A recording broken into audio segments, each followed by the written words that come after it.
Retour avec mon acolyte pour débriefer d'un film qu'on a vu, La planète des singes.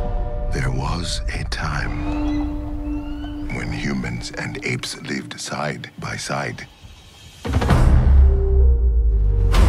But it ceases to exist.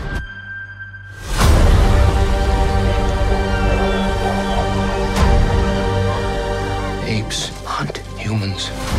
That is the law. But the law is wrong. C'est l'histoire d'un singe nommé Noah. On va suivre son aventure en fait à partir du moment où son village se fait attaquer et lui va essayer de retrouver des membres de sa tribu. Ça va? C'est exactement ça, et puis il va croiser une humaine, bien qu'on voit pendant la bande-annonce. Voilà. Il va y avoir toute une histoire ou pas, dû à ça. Moi j'attendais pas grand chose dans le sens où je trouve que la saga avait déjà fait assez en fait. La trilogie d'avant, la trilogie elle-même top, donc j'en attendais pas grand chose, mais je suis déçu quand même pour plein de raisons et je vais vous les évoquer juste après. Et toi Evan?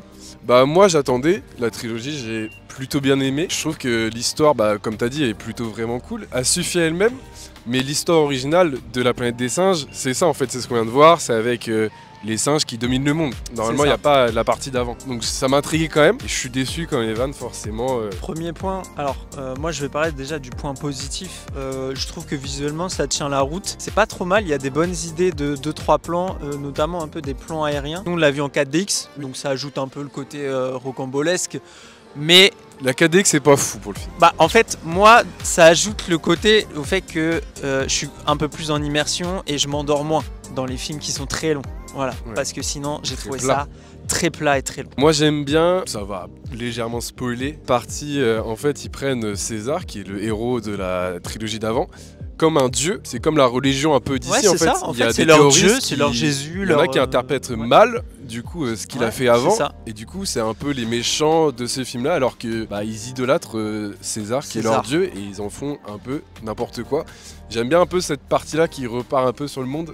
Mais voilà, c'est un peu... Ouais, c'est le côté un peu où on essaie de dire en gros, voilà, ils reproduisent les mêmes erreurs que peut-être certains humains à l'époque avec la religion. Voilà. Et la compréhension des textes par certains. Mais en fait c'est gros, je trouve ça gros, on l'a déjà vu plein de fois dans plein de films je trouve. Ça manque d'explication en fait de comment ils ont connu César, ça manque de background, etc. Ouais, totalement. La religion ça part sur des choses, des textes, etc. Et eux ils ont pas de texte, enfin on voit rien, qui montre que César existait en fait. Ouais, en fait c'est constamment on te montre un truc mais on t'explique pas le pourquoi du comment. Et pourtant le film est très long, il dure 2h30 et donc du coup là pour le coup c'est un pari raté de ce côté là. Autre point, je trouve, après c'est que mon avis, je trouve que les persos ils ont zéro charisme. Ouais, même le héros Noah est pas foufou. Le héros en fait c'est un César un peu de Wish quoi. Ouais, on dit qu'il est intelligent, et moi je trouve c'est pas une flèche, désolé. Il est juste un peu agile, ok, mais c'est tout quoi, honnêtement il y a rien d'autre quoi. Et l'humaine du coup, je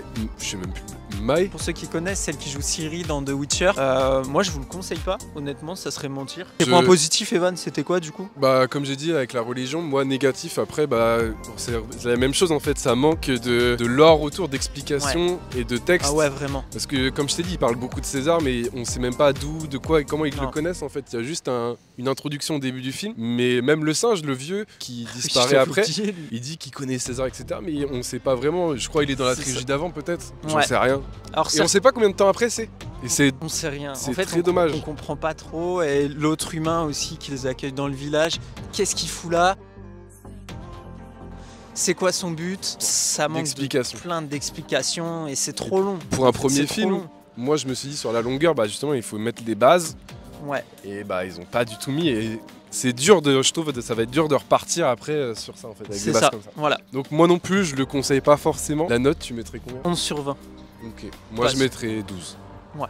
Ok, on sent vraiment la fin aguicheuse dans le sens où moi j'appelle ça une The Walking Dead, c'est-à-dire qu'on te montre un truc, hop, et un petit bonbon pour regarde le prochain film. 5 dernières minutes sont mieux que tout le film, mais t'expliquent plus de choses que tout le film. Vous l'avez compris, on n'a pas forcément kiffé. Non, un peu déçu, de 2h30 pour ce genre de film. Bon, voilà. Il y a mieux à voir au cinéma actuellement. Il y a mieux, Fall Guy que j'ai vu hier, qui est génial.